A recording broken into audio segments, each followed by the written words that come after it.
Bom dia, pessoal. Fico feliz de ver a casa cheia, quase todos os lugares ocupados. E as pessoas que estão vindo aqui a primeira vez, sejam muito bem-vindas, sejam recebidas com muito carinho, com muito amor. Aqui é uma casa de uma família muito grande, e você agora faz parte dessa família e pode contar com a gente. Então, aos que estão aqui a primeira vez, muito obrigado por terem vindo. E antes de iniciar o tema de hoje, eu senti necessidade de falar de algo que eu acredito que faz parte para todo mundo, o Evangelho no lar. Eu convido a todos os nossos irmãos a praticar o Evangelho no lar. É necessário que a gente separe um dia da nossa semana, pegue aquele horário mais tranquilo, mais calmo da sua semana. Lá em casa a gente faz aos domingos, no final do dia, onde a gente já sabe que não vamos receber visitas, que já estamos nos preparando para o início da segunda-feira. Então, é o melhor dia para a gente. Separe esse dia com um copo de água, convide todos os seus parentes que estão ali, filhos, pais, mães. E o Evangelho, ele não é um momento de julgamento, não é um momento de apontar defeitos, ele é um momento de comunhão com Jesus. Então, abra o Evangelho ao acaso, leia um trecho, e ali todo mundo vai ter a oportunidade de interpretar um pouco aquela mensagem, sempre muito consoladora, sempre muito voltada ao dia a dia. Em seguida, você pode ler uma mensagem. Tem tantos livros do Chico, psicografados pelo Emmanuel, pelo André Luiz, com mensagens boas, mensagens claras. E logo em seguida, faça o agradecimento a Deus por mais uma semana que termina e a próxima que se inicia. Isso é o suficiente para que a gente abra a nossa casa aos bons espíritos, que abra a nossa casa para Jesus, e permita aos Espíritos Consoladores nos auxiliarem no dia a dia. Um ato simples de 20, 30 minutos, que pode mudar, sim, a vida de muita gente. Pode mudar o desenvolvimento dos nossos filhos, pode mudar a nossa postura diante dos nossos irmãos. Então fica o convite para que durante essa semana aqui a gente escolha esse dia e faça o nosso Evangelho no lar. E sobre o tema de hoje, nós vamos abordar um tema que todo mundo tem. Dinheiro. Não é dinheiro. É a dor e o sofrimento. Todos nós temos dor e sofrimento. Todos nós passamos por algum momento de sofrimento, seja ele físico ou moral. Então faz parte da estrada de todo mundo. Então, a gente pode dizer que a gente só vai ser feliz aqui na Terra se a gente não tiver nenhum sofrimento, se a gente não tiver nenhuma dor. Porque é estranho, né? Todo mundo ter um sofrimento, ter uma dor, e a gente dizer que só consegue ser feliz se não tiver nenhuma dor ou sofrimento. Então, a gente tem um planeta de pessoas infelizes. Será que a dor realmente é o contrapeso da felicidade? Será que de um lado está a dor, do outro está a felicidade, e quando um sobe, o outro desce? Então, eu gostaria que a gente pensasse no seguinte: o que é a felicidade para a gente? Eu estimaria que todo mundo pensasse agora se é feliz hoje, se você tem uma felicidade plena, se você tem o que você precisa para ser feliz, se você se considera feliz no seu dia a dia. Vamos pensar que hoje a gente tem diversos trabalhadores espirituais que trabalham em nome de Jesus aqui na casa. Espiritualmente, todos eles estão nos assessorando e eles vão anotar esse pensamento que a gente está tendo. Eles vão marcar esses pedidos que nós estamos fazendo para que nós sejamos felizes plenamente, de acordo com o nosso pensamento, e vão atender os nossos pedidos. Ótimo, né? Então, eu também vou fazer o meu pensamento aqui, e vou mentalizar para que eu tenha isso atendido. E pensando agora conosco, qual foi o teor do nosso pensamento? Os nossos pedidos foram de ordem material? Quando nós pensamos que eu preciso de algo para ser feliz, eu pensei numa casa, pensei num carro, pensei num bom emprego, pensei num sucesso profissional, pensei na fama, pensei no poder, ter pessoas abaixo de mim respondendo, sendo subalternas da minha vontade. O que eu pensei? Nós que somos espíritas, provavelmente os nossos pedidos já foram um pouco diferentes. Nós pensamos em algo de ordem espiritual.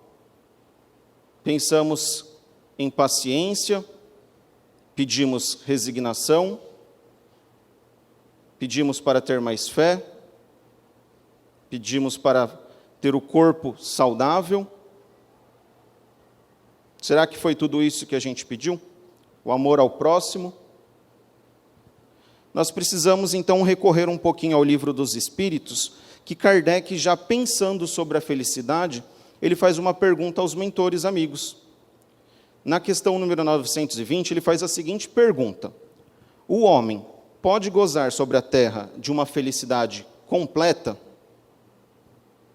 E a resposta é bem direta: não, uma vez que a vida lhe foi dada como prova ou expiação, mas depende dele amenizar seus males e ser tão feliz quanto se pode ser sobre a terra. Aí todo mundo olha para mim e fala: pronto, Vinícius, você acabou com o meu domingo. Eu descobri que eu não vou ser feliz sobre a terra. Mas calma, vamos lá. Depois da 920, vem a 921. E ele complementa com a seguinte resposta. Os mentores dizem assim: o mais frequentemente, o homem é o artífice de sua própria infelicidade. Praticando a lei de Deus, ele se poupa de muitos males e se proporciona uma felicidade tão grande quanto comporta a sua existência grosseira. Isso é de fazer brilhar os olhos, porque, veja só, vamos isolar só uma frase de toda essa resposta. Ele fala assim, praticando a lei de Deus, ele se poupa de muitos males e se proporciona uma felicidade tão grande. Quem, então, tem o ato de praticar? Nós. Aí você olha para mim e fala: pronto, Vinícius, você continua acabando com o meu domingo, porque você está dizendo que eu sou o artífice do meu sofrimento? É triste a resposta, mas gente, exatamente isso. Nós somos os artífices do nosso destino, da nossa vida, do nosso sofrimento. Nós somos punidos nessa vida pelas infrações que nós cometemos às leis de Deus. Só que nós somos punidos pelos próprios meios que cometemos as infrações das leis de Deus. Os próprios males que são gerados pela infração à lei de Deus vêm nos punir. Eles nos punem dos nossos excessos, das nossas paixões excessivas na terra. Então, se nós remontarmos à origem do que a gente chama de infelicidade, nós vamos ver que ela teve início num primeiro desvio do caminho reto. Em algum momento, nós nos desviamos desse caminho reto. Foi nessa vida? Não sei. Foi na anterior? Também não sei. Mas Deus, sendo justo, não nos puniria, através das suas leis, por algo que não tivesse acontecido. Então, em algum momento, nós nos desviamos desse caminho reto. E após a gente se desviar desse caminho reto, como um aluno que aprende muito fácil as coisas erradas, a gente continua caindo cada vez mais, rodando novamente nos erros, e cria um ciclo onde a gente vem parar aqui em 2019, no Portal da Luz, ouvindo uma reflexão. Foi assim que a gente chegou aqui. Porque imagina o seguinte cenário. Vamos pensar da seguinte forma. Nós temos um pai fazendeiro, Um pai muito rico, tem terras, muitas terras. E ele, por misericórdia, fala: filho, toma esse punhado de terra, é seu agora. Eu te dou as sementes, te ensino a plantar, te explico quais são as regras dessa fazenda. Te dou até as ferramentas para você plantar essas sementes. E agora é com você. E aí o que a gente pode dizer se esse filho, de repente, pega essa fazenda, começa a plantar coisas ruins, começa a destruir a natureza, começa a maltratar os seus servos, seus semelhantes, seus trabalhadores? Será que é culpa do pai o que o filho está fazendo? E vamos ainda mais longe, porque esse pai, além dele ter dado o punhado de terra, além dele ter dado a semente, além dele ter dado as ferramentas, além dele ter explicado as regras daquela fazenda, ele vendo que seu filho está tomando um caminho tortuoso, de tempos em tempos ele envia um dos seus servos para dizer ao seu filho que ele está errando e mostrar o caminho certo para administrar aquela fazenda. Então a gente pode dizer que esse é um pai misericordioso e cheio de amor. Não é um pai ruim. Pois bem, essa é a nossa situação hoje na terra. E Deus não nos abandona. De tempos em tempos, Ele nos envia os seus mensageiros para poder nos mostrar o que devemos fazer com a semente da Boa Nova. Jesus nos garantiu que nenhuma de suas ovelhas se perderia. Então, meus irmãos, a dor, o sofrimento que nós temos é a ferramenta que nos força a fazer o que nós não fazemos por amor. Veja só, a dor é a ferramenta que nos força a fazer o que nós poderíamos estar fazendo por amor, sem necessidade da dor e do sofrimento. A gente aprende com o Espiritismo e com o próprio cristianismo que Deus, ele é soberanamente justo e bom. Deus, ele tem algumas características que estão descritas no livro dos Espíritos. E uma que me chama muita atenção é justo e bom. E a dor, ela está ligada exatamente à justiça de Deus. Ora, quer dizer então que a gente sofre, e isso é justo? Veja só, a gente está sofrendo exatamente por ter semeado frutos errados na nossa fazenda, por ter plantado frutos errados na nossa fazenda. Então, temos que fazer a seguinte reflexão: é melhor a gente viver com ou sem sofrimento? Acredito que todo mundo vai pensar assim: é melhor viver sem sofrimento. Mas, se a dor, ela faz parte da justiça de Deus, e nós estamos dizendo que é melhor viver sem o sofrimento, tem um ponto aí que não vai fechar. Acompanha comigo o raciocínio.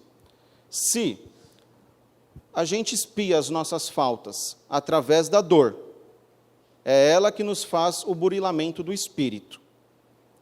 Chega a determinado momento que, se a gente não tiver esse mecanismo educativo, nós vamos continuar errando. Se nós estamos errando, Deus não pode permitir que nós estejamos no céu junto com os seus anjos, com os bons espíritos.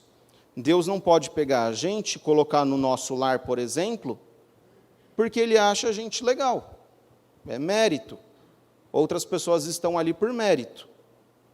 Então pensa bem, se a gente não vai estar no nosso lar, não vai estar no céu, só tem um lugar onde a gente pode estar: no inferno.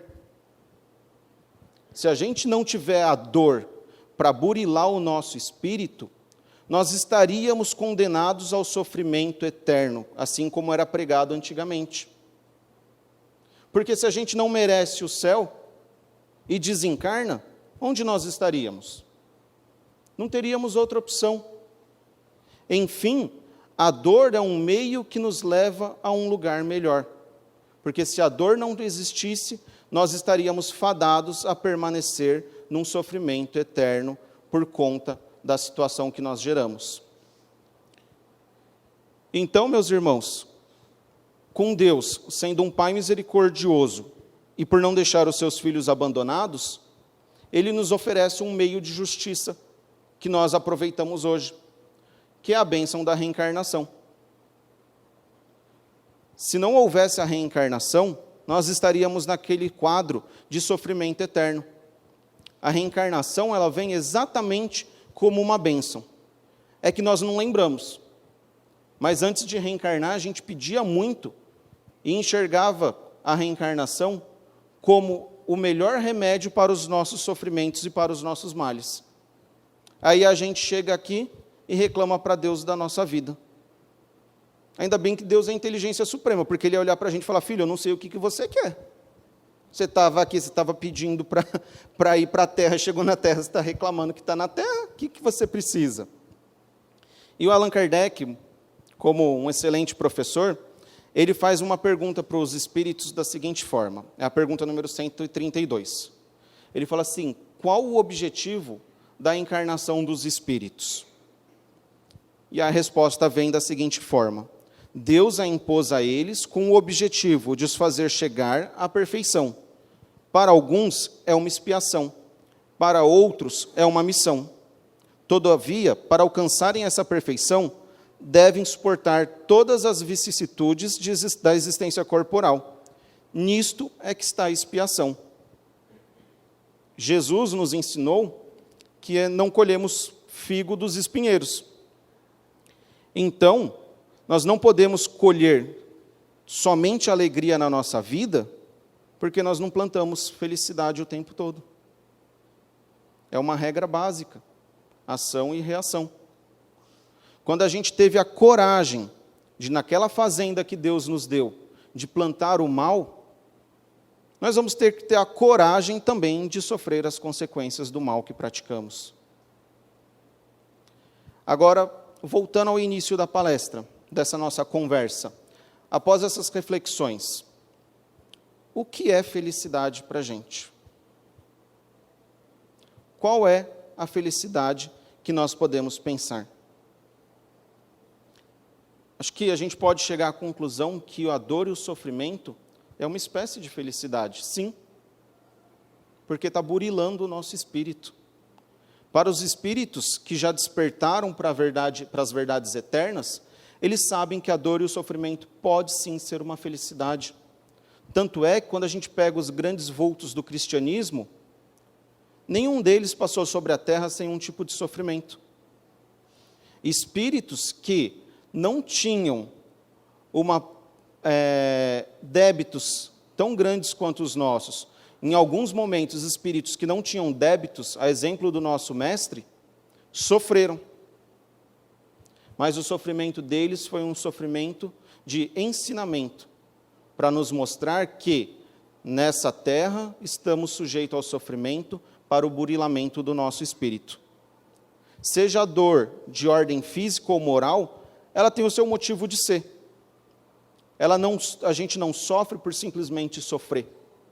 Existe um motivo que muitas das vezes a gente não pode entender no presente. Mas algo nos diz interiormente que nós estamos sofrendo e que esse sofrimento é uma justiça. Tem pessoas que às vezes se lamentam o fato de ter uma doença, ter uma limitação, que a impede de ter as ações mais básicas do dia a dia. Coisas simples, que para a gente é uma coisa natural, às vezes aquela pessoa tem dificuldade de fazer, devido a uma limitação, uma doença, algo do tipo. Mas, quem sabe, se essa pessoa tivesse plena de vigor, num corpo físico sadio, forte, ela não estaria errando ainda mais. Deus olha por nós o tempo todo, e nem sempre é com coisas boas, com os doces, com coisas gostosas, que Ele vai nos ajudar. Às vezes precisa de um remedinho amargo. Jesus curou muitos enfermos. Quando a gente lê o Evangelho, a gente vê que multidões seguiam Jesus. 5.000 pessoas, 4.000 pessoas. Eram imensas as turbas que seguiam ele. E ele curava muita gente. Mas teve pessoas que ele não curou. E essas pessoas não deixaram de ser curadas por abandono de Jesus.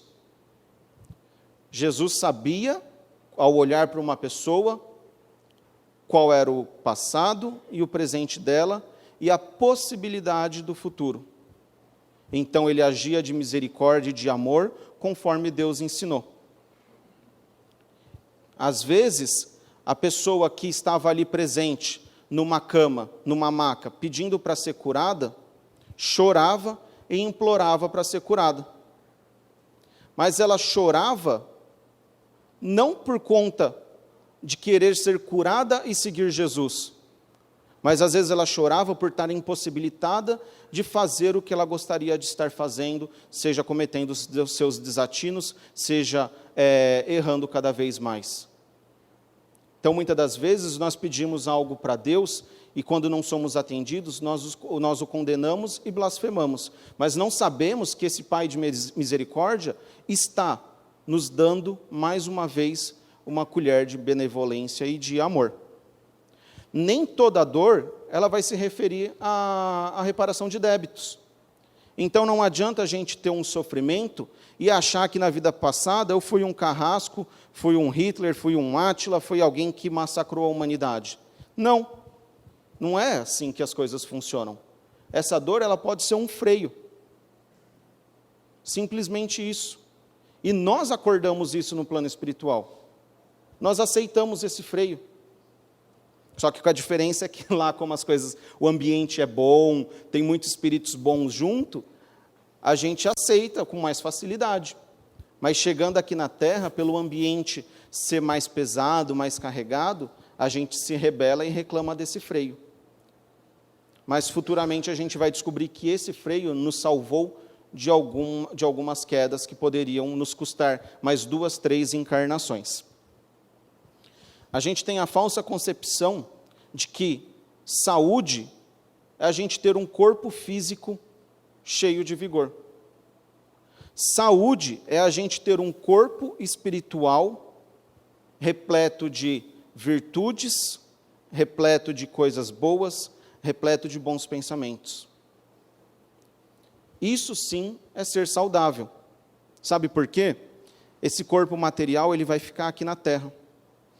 Você pode ter um corpo cheio de saúde, mas na hora que ele ficar aqui na Terra e seu espírito se libertar, se esse espírito não tiver um corpo espiritual saudável, ele vai continuar sofrendo e, quem sabe, sofrer muito mais do que o corpo físico que estava aqui.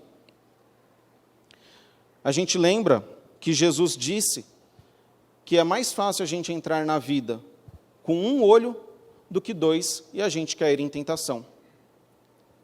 Muitas das vezes eu fico assustado quando eu estou lendo algumas coisas e me recordo do Evangelho e vejo que Jesus já ensinou aquilo. É engraçado como Jesus já deixou tudo tão mastigado, tudo tão fácil para a gente.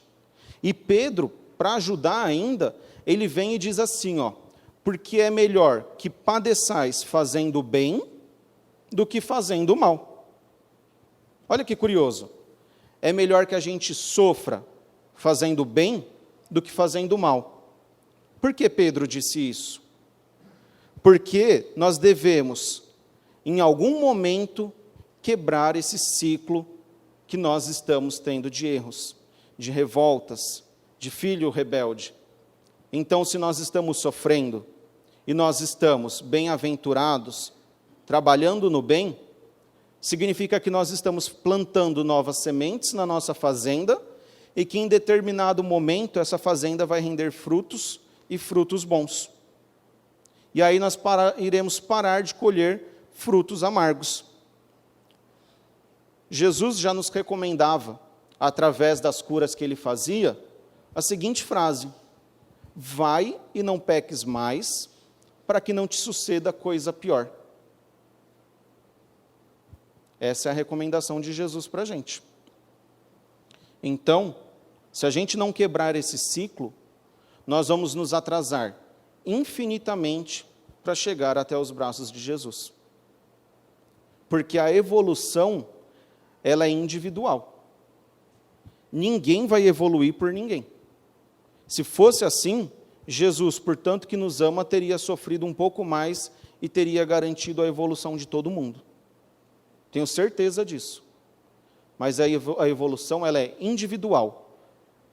Existem espíritos renitentes no mal que estão naquela situação por milhares de anos e vão continuar, mas por escolha própria. Não é uma escolha de Deus, não é uma escolha de Jesus, é por escolha própria. Esses dias aconteceu uma situação no meu serviço que deixou muita gente muito abalado. Foi um negócio assim repentino e todo mundo ficou muito assustado, né? Numa segunda-feira, o nosso chefe chegou para a gente e falou: olha, não passa mais o e-mail para o fulano de tal, endereça o e-mail para ciclano, porque fulano está doente. E todo mundo falou: tudo bem, né? Ele se afastou. Natural, né? Depois, o meu chefe veio e falou: olha, o fulano faleceu. Até aí, normal, né? Porque todo mundo vai morrer um dia, todo mundo adoece. Só que tem um detalhe nessa história toda. E eu vou contar esse detalhe para vocês. O rapaz que faleceu, ele começou a ter algum tipo de tosse, tossia bastante, e procurou um médico. Chegando lá, o médico identificou algumas manchas no pulmão dele e pediu alguns exames mais específicos. E, ao final desses exames, ele disse: olha, você está com câncer e precisa ser tratado com urgência. Recomenda até cirurgia, não sei os detalhes, mas a recomendação era cirurgia. E, no dia da cirurgia, o anestesista falou: não dá para anestesiar ele, porque ele está muito fraco, ele não vai aguentar. Melhor fazer o tratamento. E o médico concordou. E foi fazer o tratamento. Ele fez a primeira sessão de químio. E aí, depois de 2 dias, veio a notícia de que ele faleceu. Só que tem um detalhe: tudo isso aconteceu em 15 dias. 15 dias. Não foram 15 meses, não foram 15 anos, foram 15 dias. Aquele rapaz, ele não terminou o mês de novembro. Ele começou o mês de novembro e não terminou. Era um rapaz novo, de 28 anos, mais novo do que eu. Ele tinha acabado de casar, fazia 3 meses que ele estava casado. Ele estava em plena ascensão profissional. Era referência para a gente no trabalho. E faleceu. Em 15 dias. Em 15 dias, a vida dele mudou, a vida da esposa mudou, a vida dos pais mudaram. E aí começa a bater um peso na consciência. Porque isso poderia ser com qualquer um de nós. Qualquer um ali que conhecia ele, podia estar na situação dele. Já pensou? A gente já parou para pensar que eu não poderia não terminar o mês de novembro? E aí eu ouvi algumas pessoas comentando, falando assim: nossa, mas Deus é injusto, porque olha o que aconteceu com ele. Gente, quem sou eu, quem somos nós para dizer se Deus é justo ou injusto? Contar o detalhe para vocês de que eu não consigo nem fazer um arroz sem queimar a panela. E como que eu vou falar que Deus é injusto? A gente nem conhece Deus na sua plenitude. A gente sabe que Ele é a inteligência suprema, causa primária de todas as coisas, conhece o seu amor, conhece a sua generosidade através de Jesus Cristo. Mas como que eu vou poder dizer que Deus é injusto porque esse nosso companheiro de trabalho faleceu? Na verdade, cada um tem o seu momento de desencarnar.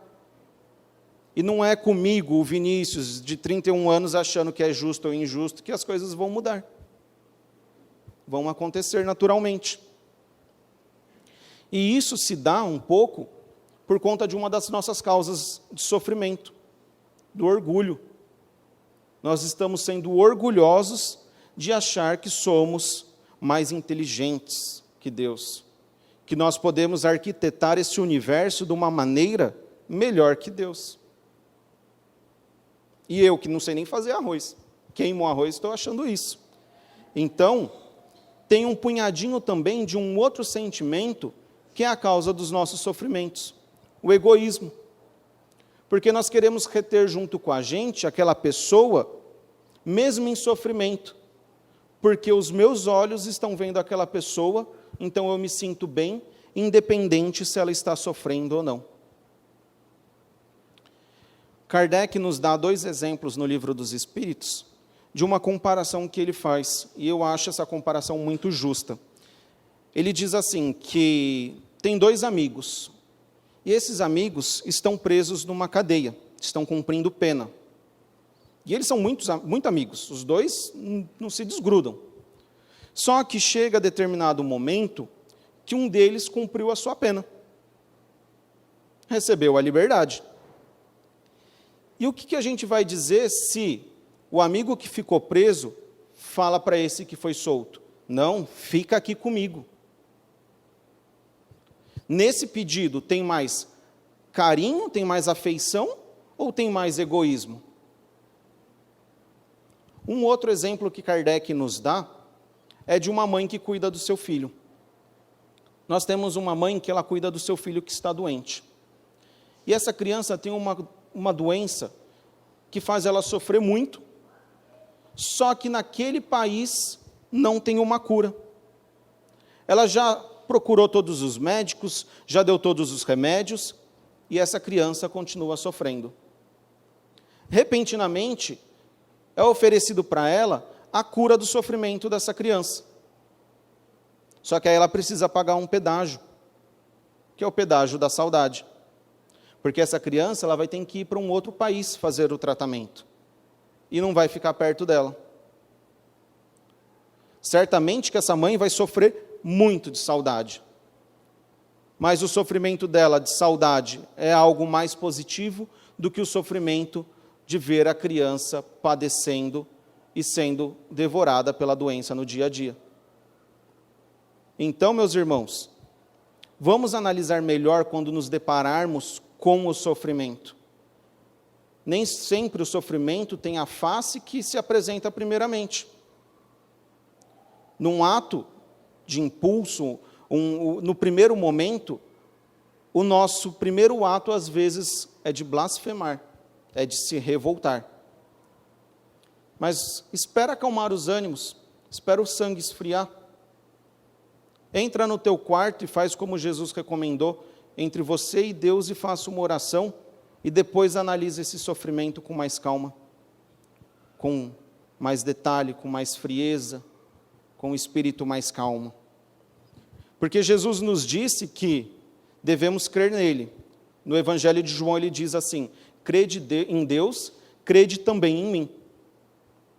Mas ele também disse o seguinte, ó geração incrédula e perversa, até quando hei de estar convosco? Até quando hei de sofrer-vos? Onde está a nossa verdadeira crença em Jesus? Quando ele nos diz, sofre, mas sofre com paciência, sofre com resignação, pratica o amor e a caridade. A gente não pode acreditar no Evangelho somente quando a gente vive em rios de alegria. Jesus já disse que o Evangelho não é para os sãos, mas para aqueles que têm necessidade do remédio, do médico, que têm necessidade de ser consolado. A gente não pode enxergar Jesus como um personagem histórico. Jesus não é um personagem que ficou registrado na história há 2000 anos, como uma pessoa que passou pela Palestina, por aquela região, e que trouxe alguns ensinamentos. Não foi mais um profeta. Jesus é o Filho de Deus vivo, que veio até a terra nos trazer o caminho que deve ser seguido. Eu sou o caminho, a verdade e a vida, já dizia Jesus. E passaram-se 2000 anos e ainda nós continuamos sem acreditar que Jesus é o caminho, a verdade e a vida. Ele é o nosso Senhor, Ele é o nosso melhor amigo, é o nosso irmão maior e suporta todo o nosso sofrimento, suporta todos os nossos vícios e todos os nossos defeitos. Sabe por que isso? Porque Ele acredita na gente. Ele acredita que um dia vamos ser espíritos puros, como Ele é, e estaremos fazendo o mesmo trabalho que Ele faz, de levar o Evangelho, a boa nova, aos outros irmãos que ficaram presos na caminhada. Ele acredita na gente e a gente precisa começar a acreditar nas suas promessas verdadeiramente. Ao menor sinal de contrariedade que a gente tem da nossa vontade, a gente já se revolta e já condena a Deus e a Jesus. E são pequenas coisas. Às vezes, nosso orgulho se depara numa situação em que nós somos feridos e é o suficiente para a gente dizer que, poxa, eu estava indo no centro, eu estava fazendo as coisas certas e olha o que aconteceu. Porque se realmente a gente acreditasse em Jesus, a gente ia ter convicção de que a morte não existe. A gente ia ter convicção de que Deus nos ama e de que não nos faz sofrer gratuitamente. Quando a gente fala que acredita nisso, e a dor bate na porta, é onde a gente vai mostrar se realmente a gente acredita.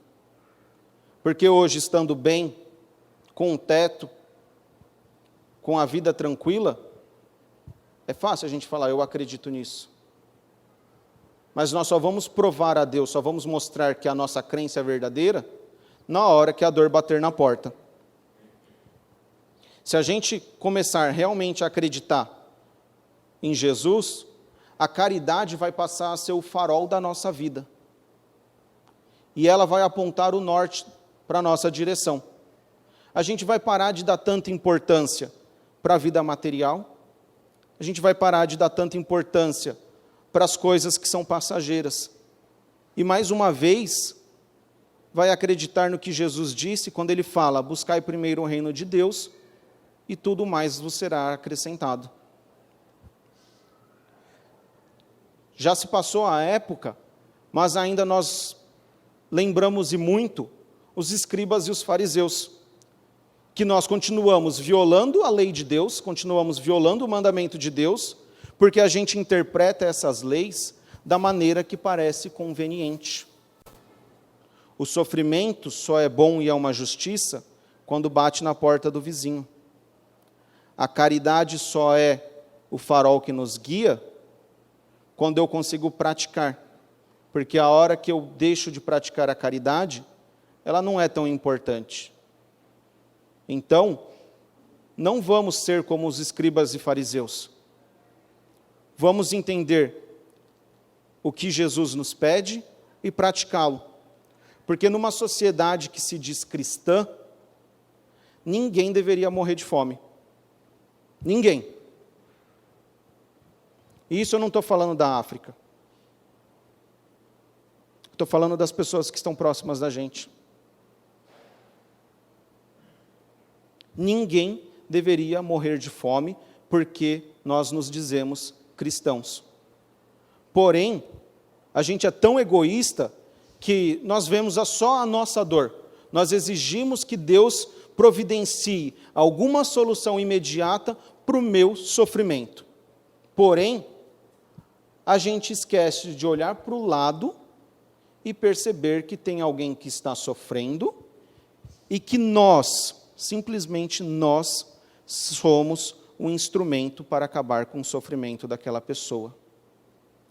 Veja que engraçado, a gente está pedindo a Deus um instrumento para acabar com o nosso sofrimento e nós somos o instrumento para acabar com o sofrimento de alguém que está próximo a gente.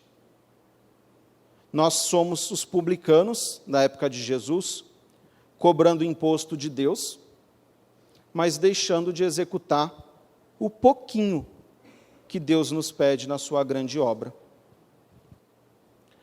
Muitos sofrimentos que a gente tem de ordem moral, vêm do nosso orgulho ferido, da nossa ambição frustrada, da ansiedade que a gente tem, da nossa avareza, da inveja e do ciúme que ainda existe na gente. Quantas vezes a gente não se revolta quando alguém não concorda com a gente? Quando a gente tem o nosso orgulho ferido, né? Quando a gente sofre um golpe. Quantas vezes a gente fica sem dormir direito porque a gente não consegue conquistar um carro melhor, uma casa maior, um emprego onde eu vou ganhar muito mais, porque a nossa ambição não foi satisfeita. Ou quantas vezes eu fico sem dormir, e alguns casos de irmãos que chegam à loucura porque perdeu algo financeiramente. E aí a avareza, como carrasca, castiga a mente da pessoa. O ciúme e a inveja que nós, muitas das vezes, carregamos conosco, não nos dá trégua. Martela a nossa mente, nos coloca num estado febril, em que a gente não tem paz, não tem tranquilidade, não tem repouso. São sentimentos que, aos poucos, vão gerando um certo tipo de mágoa, que vira um pouco de revolta, que vira um pouco de rancor, e finalmente chega no ódio. E tudo isso se iniciou com um sentimento desse tamanho aqui, pequenininho. Esses dias aqui eu estava assistindo uma palestra do Divaldo, e ele conta um negócio que chega até a ser engraçado, como ele coloca, né? Depois procura no YouTube, eu vou contar para vocês, mas não chega nem perto da forma que ele conta, é muito engraçado. Ele diz que estava muito doente, que estava sentindo muitas dores, e que foi até recomendado ele tomar morfina por conta daquelas dores, mas ele falou, não, eu sou forte fisicamente, moralmente, não vou tomar isso, e vou continuar aqui. Só que chegou determinado momento que a dor estava tão forte que ele falou, eu vou apelar para os bons espíritos. E aí ele foi para o quarto dele, se trancou e entrou em oração. E aí, ele orando, aparece a mentora dele, Joana. Aí a Joana olha para ele olha para ela, e ele fala, minha irmã, eu tenho psicografado diversas, milhares de mensagens nesses 70 anos de parceria que a gente tem tido. No entanto, eu estou sofrendo com essas dores faz 4 meses e a irmã não me diz nada, né? O que está acontecendo, né? Eu gostaria de ouvi-la a respeito disso, né? E aí ela responde para o Divaldo assim, ela dá risada e fala assim, primeiro o Evangelho diz, pedir e dar-se-vos-á. E como você não pediu, eu achei que estava tudo bem. Então, eu deixei você com o tempo, e agora o que você está me pedindo, o que você precisa, né? O que você deseja de mim? Aí o Divaldo fala, minha irmã, umas palavras de conforto, né? Aí ela fala, você já tem o Evangelho, Divaldo, foi escrito há 2000 anos. Se essas palavras não são suficientes, eu teria que reescrever o Evangelho. E isso não é justo. Ele fala, bem, não é exatamente isso, irmã.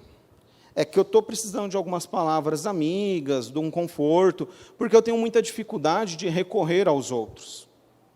E aí ela olha para ele e fala assim, você ama São Francisco de Assis? Ele fala, sim, senhora. Depois de Jesus, é o ser ao qual eu mais amo nessa jornada. Aí ela responde, você sabia que ele era cego e que ele teve ambas as vistas queimadas por um ferro em brasa? E ele meio perdido e fala, sim, senhora. Você sabia também que ele tinha hanseníase? Quando ele esteve junto aos leprosos, ele adquiriu a doença também? Aí ele fala, sabia, sim, senhora, já meio reticente, né? Colocando os 3 pontos no final da frase. Aí ela fala, você sabia que ele também teve câncer? Tinha uma constituição frágil e delicada, e por conta do que ele passou, acabou adquirindo, desenvolvendo câncer? Sabia, sim, senhora. Você sabia que ele se siliciava usando plantas espinhosas batendo no corpo para se purificar? Abrindo só um parênteses na história, isso era comum na época de São Francisco, tá, gente? Não tem mais nada a ver com isso, que nós já sabemos através do Espiritismo que não há necessidade. Aí Divaldo fala, sabia sim, senhora. Aí ela responde: pois é, Divaldo, você sabe de tudo aquilo que fez bem a São Francisco. E você ainda ama ele. E São Francisco, com todo esse sofrimento, cantava e foi chamado pelos demais como irmão alegria. Você está querendo se queixar de quê?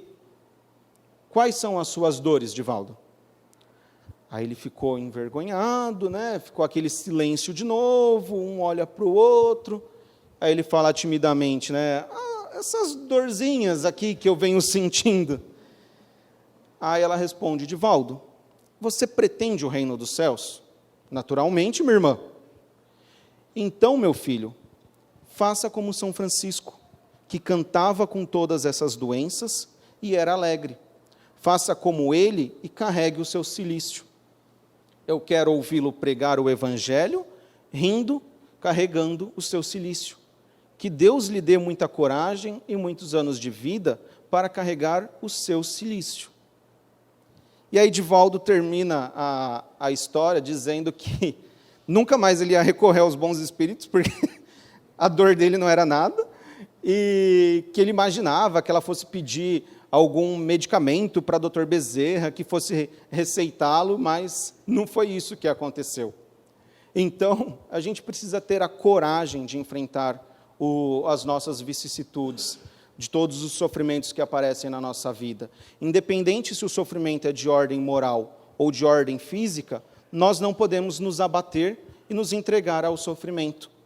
Jesus, como Divino Consolador, está conosco e já nos convocava, desde a época antiga, aos seus braços, quando ele dizia assim: vinde a mim todos os aflitos e sobrecarregados, e eu vos aliviarei. Pois o meu fardo é leve e o meu jugo é suave.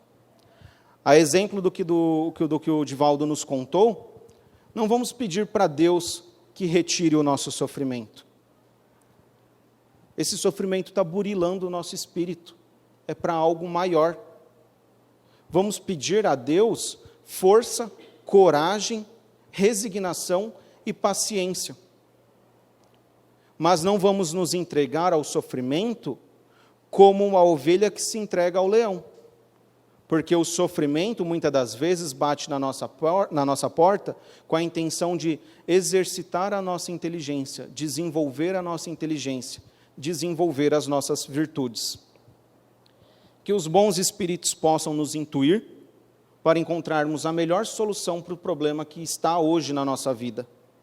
E para aquele problema que ainda não tem uma solução imediata, que possamos ter a sabedoria de compreendê-lo e de receber as bênçãos e misericórdia de Deus para suportar esse sofrimento. Lembra que eu falei que aqui é uma família? Se você tem um sofrimento que você não está conseguindo carregar sozinho, aqui tem bastante Cirineu para poder te ajudar a carregar essa cruz.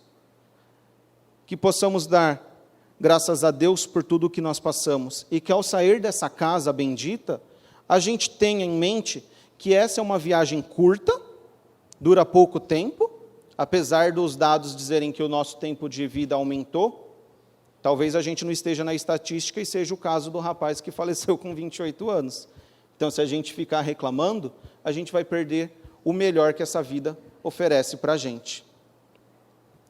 Que rendamos graças a Deus quando o nosso orgulho for ferido, quando a nossa ambição for frustrada, quando a ansiedade ou a avareza for controlada, quando a inveja, os ciúmes e todas as nossas paixões forem fustigadas. Glória a Deus, porque o nosso corpo sofre para a liberdade do nosso espírito que vive para sempre. Eu trouxe uma colinha de um livro que eu gosto bastante, eu vou pedir para minha assistente professora, e vou pedir licença para os irmãos para realmente ler.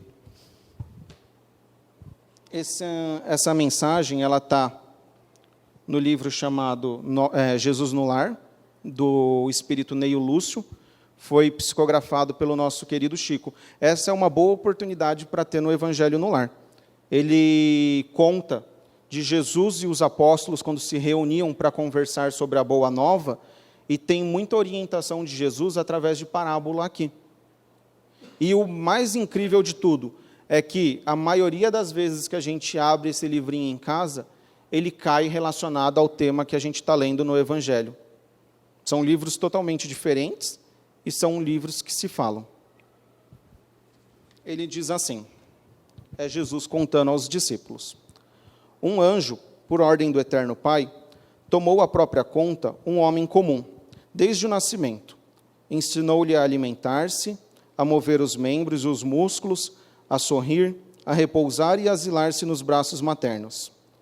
Sem afastar-se do protegido, dia e noite, deu-lhe as primeiras lições da palavra e em seguida orientou-lhe os impulsos novos, favorecendo-lhe o ensejo de aprender a raciocinar, a ler, a escrever e a contar. Afastava-o, hora a hora, de influências perniciosas ou mortíferas de espíritos infelizes que o arrebatariam, por certo, para o sorvedouro da morte. Soprando-lhe ao pensamento ideias iluminadas aos clarões do infinito bem, através de 1000 modos de socorro imperceptível.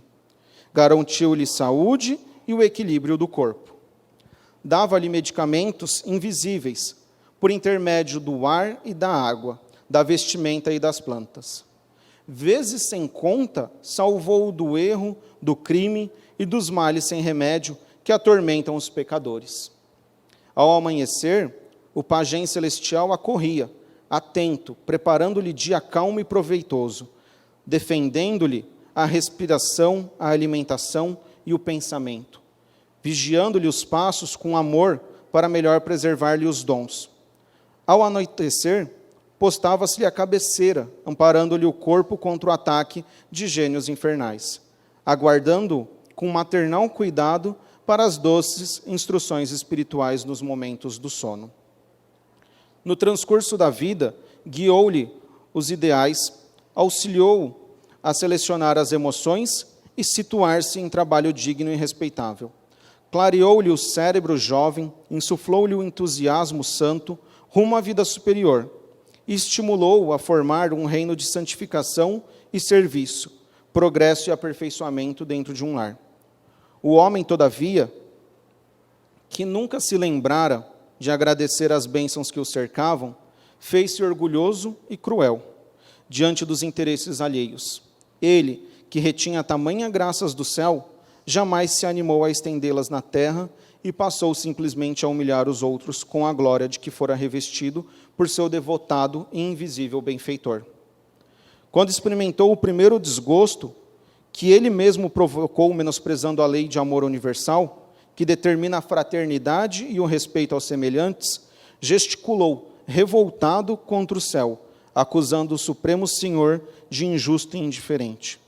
Aflito, o anjo guardião procurava levantar-lhe o ideal de bondade, quando de repente um anjo maior se aproxima dele e ordenou que o anjo menor o abandonasse o primeiro